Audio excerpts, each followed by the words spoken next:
Remembering the Battle of Fredericksburg. As we mark the anniversary of the battle, here are 8 things you may not know about Fredericksburg.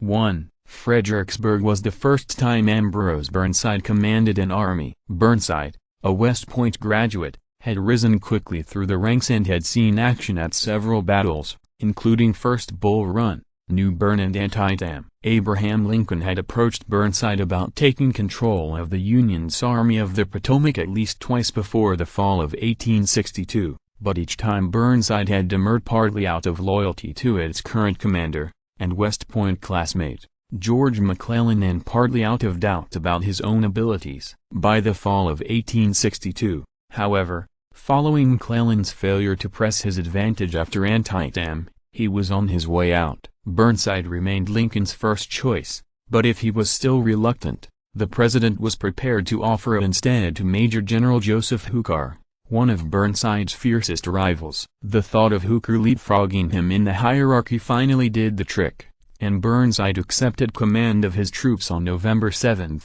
2. Success at Fredericksburg hinged on the element of surprise. Burnside came up with a plan to confront Lee's Army of Northern Virginia at Fredericksburg. He would move his forces to the banks of the neighboring Rappahannock River, transport his men across via a series of hastily assembled pontoon bridges, and surprise the enemy. Lincoln was impressed with the audacity of the plan and approved it, but expressed doubts about its potential for success. Burnside swung into action, reaching the banks of the Rappahannock by November 19.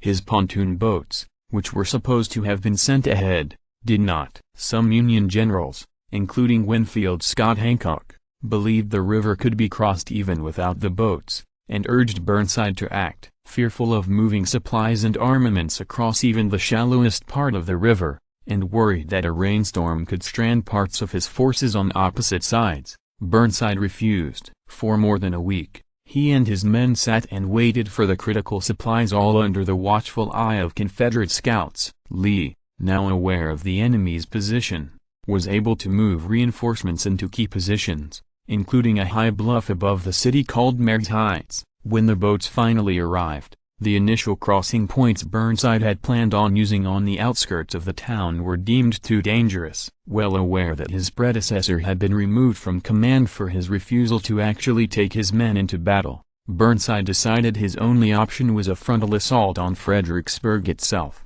3. Fredericksburg was the most lopsided battle of the entire war. Finally, on December 11, Union engineers began constructing the pontoon bridges. Almost immediately, Confederate troops opened fire. In response, Burnside began a massive bombardment of Fredericksburg, the first shelling of a city in the war. Union artillery eventually subdued the Confederate forces. The pontoon bridges were finally built and Burnside's men rushed across the river. 2 days later, Burnside ordered his left flank to attack Lee's right, in the hopes that Lee would have to divert forces to the south of the city, leaving the center, and Mary's Heights, vulnerable. For a few hours, it looked like this might actually work. General George Meade broke through O'Stonell Jackson's line, but the Union failed to send in enough reinforcements to prevent a successful Confederate counterattack. Lee was able to keep James Longstreet's men in position at Mary's Heights, where they decimated Union forces. Burnside lost 8 men for every Confederate loss there. Though Burnside briefly considered another assault, the battle was over. The Union had suffered nearly 13,000 casualties while the Confederates lost fewer than 5,000.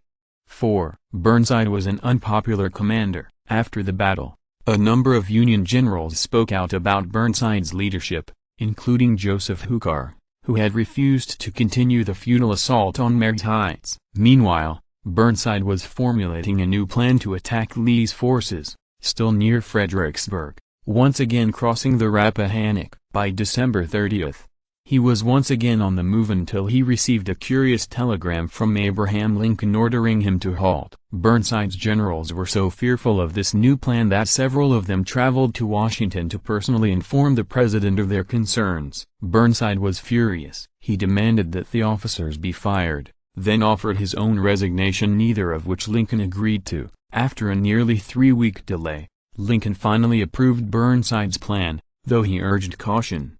5. Just when things seemed like they couldn't get worse, they did. On January 20, 1863, Burnside once again began his new offensive. And once again, a delay in deploying pontoon bridges and therefore his troops across the Rappahannock helped seal his fate. The weather didn't help things either. What had been a dry January soon turned rainy, and the roads were soon all but impassable. Troops that had covered 40 miles a day on their way to Fredericksburg now struggled to get further than a mile. For 3 days, Burnside's troops continued their disastrous slog on what would become known as the Mud March, accompanied most of the way by jeering Confederate forces taunting them from dry land. 5 days after his offensive began, it was over, and so was Burnside's brief, 6-week stint at the helm of the Army of the Potomac. Lincoln immediately removed him from command, replacing him with, you guessed it, Burnside's old rival, Joseph Hooker. 6. Fredericksburg was the low point in the war for the North. For the Union, 1862, a year that had already seen Union defeats during the Peninsula Campaign and Second Bull Run, along with bloody, but somewhat inconclusive results at Shiloh and Antietam, reached its nadir at Fredericksburg. Morale plummeted, more than 86,000 Union soldiers deserted, 27% of the Army of the Potomac, and there were even, unfounded, rumors that Lincoln would resign or be unseated in a coup by radical Republicans that would place George McClellan in charge. The mood in the South could not have been more different. Newspaper headlines pronounced Robert E. Lee a military genius, and assured readers that a total Confederate victory was forthcoming. Fredericksburg provided an ego boost for Lee himself, who, in 1863, would lead his army to an inspired, and highly improbable, victory over Joseph Hooker at Chancellorsville, before confidently marching onto Union soil at Gettysburg. 7. Burnside probably should have stuck to his side career. A West Point graduate, Burnside retired from the Army in 1853 to pursue his real passion, weaponry design. In 1856 he received his first patent for a .54 caliber breech-loading firearm. Impressed with the carbine's performance, the U.S. Army awarded the Bristol Firearm Company in Rhode Island, where Burnside worked, with a $100,000 contract. The order was soon rescinded, however, under shady circumstances. It's believed that a rival munitions company bribed the Army Ordnance Department to switch suppliers. Burnside's bad luck continued the next year when a failed bid for a congressional seat, followed closely by a fire that destroyed the Bristol factory, forced the financially strapped Burnside to sell his patents. Others would reap the rewards when, at the start of the Civil War, demand for his creation soared. By 1865, more than 55,000 carbines had been ordered, and the Burnside had become one of the most popular Union weapons of the war, second only to the Sharp and Spencer carbines. 8. Today, Burnside is probably best known for his facial hair. After the war, Burnside went on to a distinguished civilian career, serving as the director of several railways as well as the first president of the National Rifle Association. He served as the governor of Rhode Island from 1866 to 1869, and in 1874 he was elected as a U.S. Senator. His most long-lasting legacy, however, is likely his unusual facial hair, which included a bushy beard and mustache along with a clean-shaven chin. These distinctive whiskers, originally dubbed a Burnsides, later inspired the term sideburns.